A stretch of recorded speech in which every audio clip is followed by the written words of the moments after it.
തൃശൂർ ജില്ലാ tourism promotion council അംഗത്വത്തിന് വേണ്ടി Thrissur press club പ്രസിഡന്റും മുൻ പ്രസിഡന്റും തമ്മിലുള്ള ചക്കളത്തിപ്പോരിനെ കുറിച്ച് 2 വാർത്ത ഞങ്ങൾ ചെയ്തിരുന്നു.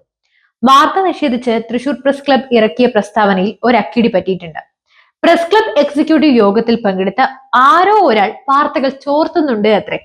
അതായത് വാർത്ത ചോർത്തിയത് സംഘടനയ്ക്കുള്ളിൽ നിന്നാണെന്ന പരസ്യ സമ്മതം. പിന്നെ മാനനഷ്ട കേസ് കൊടുക്കുമെന്ന ഓലപ്പാമ്പ് ഭീഷണിയും മുഴക്കിയിട്ടുണ്ട്. മാനനഷ്ട കേസ് കൊടുക്കണമെങ്കിൽ ആദ്യം മാനമുണ്ടെന്ന് തെളിയിക്കേണ്ടതുണ്ട്. നിർഭാഗ്യവശാൽ തൃശൂർ പ്രസ് ക്ലബിന് മാനമില്ലെന്ന് തെളിയിക്കാനാണ് എളുപ്പം. വടക്കുന്നാഥ ക്ഷേത്രഭൂമി വ്യാജരേഖ ചമച്ച് തട്ടിയെടുത്തെന്ന കേസിൽ മുഖ്യപ്രതിയായ KUWJ മുൻ സംസ്ഥാന പ്രസിഡന്റ് MV വിനിതയാണ് മാനനഷ്ട കേസ് ഭീഷണി മുഴക്കുന്നവരിൽ മുന്നിൽ നിൽക്കുന്നത്.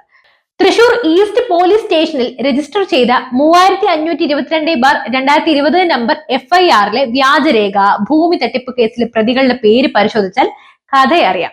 ഈ കേസിൽ ദേവസ്വം അംഗം നൽകിയ ഹർജി ഹൈക്കോടതിയുടെ പരിഗണനയിലായതിനാൽ കൂടുതൽ പറയുന്നില്ല. ഇനിയുള്ളത് സർക്കാർ ഫണ്ട് തട്ടിപ്പ് കേസാണ്. പ്രസ് ക്ലബ് നവീകരണത്തിനായി അനുവദിച്ച 15 ലക്ഷം രൂപ സർക്കാർ ഫണ്ട് ദുർവിനിയോഗം നടത്തിയതായി കണ്ടെത്തിയത് ധനവകുപ്പിന്റെ ഇൻസ്പെക്ഷൻ വിങ്ങാണ്.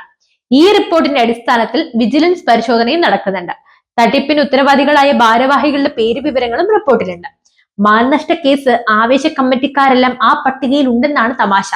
ഇത് സംബന്ധിച്ച് WPC 14929/2021 നമ്പർ കേസ് ഹൈക്കോടതിയുടെ പരിഗണനയിലായതിനാൽ ഈ വിശദാംശങ്ങളിലേക്കും കടക്കുന്നില്ല. അപ്പൊ പിന്നെ മാനനഷ്ട കേസിന്റെ നോട്ടീസ് വന്നിട്ട് ബാക്കി കാര്യങ്ങൾ നമുക്ക് പറയാം. തൃശൂർ പ്രസ് ക്ലബിന് മാനമില്ലെന്ന് കോടതിയിൽ തെളിയിച്ചു കഴിഞ്ഞാൽ പിന്നെ കേസ് നിലനിൽക്കുമോ? കോടതി റിപ്പോർട്ടർമാർ ഉൾപ്പെട്ട പ്രസ് ക്ലബിന് ആത്മപരിശോധന നടത്താം. അപ്പോൾ പിന്നെ കോടതിയിൽ പാർக்கலாம்.